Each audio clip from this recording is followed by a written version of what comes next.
in this video, I want to prove that the limits of the following functions are true, that the limit of this function is equal to 5 and the limit of x squared is equal to 0 as x approaches 0 here and here as x also approaches 0. Well, this is actually pretty simple. We will just use the epsilon-delta definition, and I'm going to try as much as I could to make this simple enough, right? Now, first of all, we'll be given a delta, we'll be given epsilon, okay, greater than 0 to find delta. So we write that given epsilon greater than 0, okay, that we are to find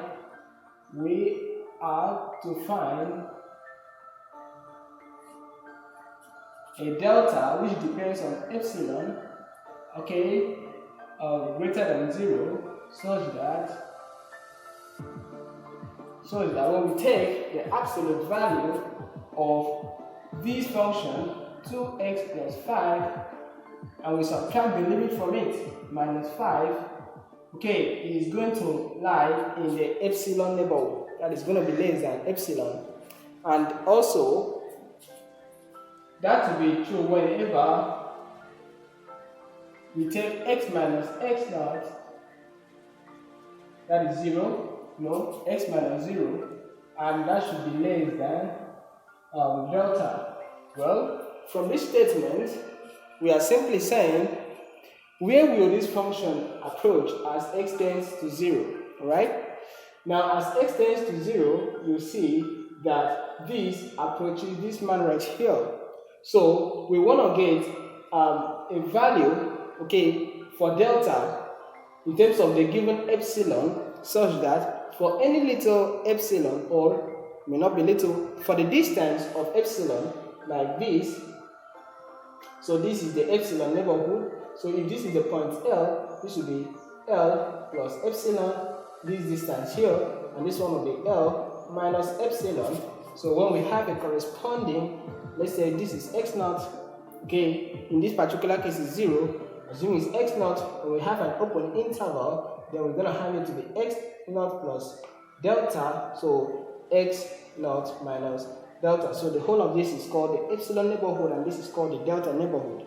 So we are saying that if we can find a delta greater than 0, okay, given epsilon greater than 0, we can find a delta greater than 0, then it proves that this limit is true, like that, alright? Okay, so we are going to go ahead to try to get something of this form in this other part, like from this absolute value notation. If we have something here, from here we just have the absolute value of x is less than delta. So when we have this, from here we can just set. Okay, by setting it means it will satisfy. So let's just get on with it. So here we can just simplify this further. We'll have 2x, then plus and minus 5 that are just gone, and this is just less than epsilon. From here, we know that from the absolute value property, that if we have the absolute of the product of two numbers, is going to be the same thing as saying the product of the absolute values. I know that absolute value returns positive for any input. So if the input is actually positive, it's going to return the identity. So this is it. When we have this, it's the same thing as saying absolute of 2 and absolute of x less than e. In fact, 2 is a known number and it is greater than 0. So the absolute value of 2 is just like saying 2.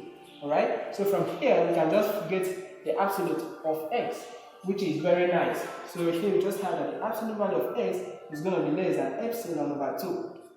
Now here is the deal. Whenever we can find a delta less than or a delta greater than the absolute value of x, so since we can find an epsilon over 2, since we can find an expression in terms of epsilon that is actually greater than the absolute of x, and we were to find delta that depends on epsilon such that it will be greater than the absolute value of x. So since we can have absolute value of x here and x here, and this is greater than that, so we are to find delta that is greater than that, we can actually set delta to take that value, epsilon over 2. So since epsilon over 2 is greater than the absolute value of x, and delta is said to be greater than the absolute value of x, so if delta is epsilon over 2, that will hold. Alright, so that is for the first one, and we are done. Okay, so over to the next one, the number 2. Okay, now here we want to prove that the limit as f of x squared as x tends to 0 is equal to 0 using the epsilon delta definition. So if we are given epsilon greater than 0, we have to find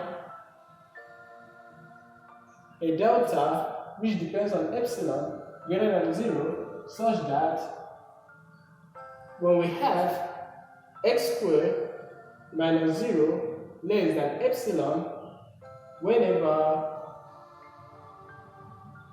we have that x minus 0 is less than delta. So in here, well, our goal is just to, from here, get something of this form, that is x minus 0, that is just the absolute value of x less than delta. So our aim here is to try to make the absolute value of x from this absolute value notation. Okay, so if we can get that from there, we can just set the value to be equal to epsilon, the value in terms of epsilon to be equal to delta. This is what I mean. From here we have x squared, and this is just less than epsilon, you know. Now, from absolute value properties, when we have x squared, absolute value of that, we can actually write it as the absolute value of x, and we square that, and this is still the same thing. So this is just equal to this, alright? Now, from here, to get the absolute of x, we just have to take the square root of both sides. So this will just become absolute of x is less than the square root of epsilon. Okay, that's very nice. So from here, since we have that the absolute of x is less than the square root of epsilon, so we want to find a delta which depends on epsilon, such that the absolute of x will be less than delta. So we can actually set delta to be the square root of epsilon. So we set delta to be equal to the square root of epsilon. So we've actually found a delta depending on epsilon. Therefore, this limit is true. Okay, thanks for watching.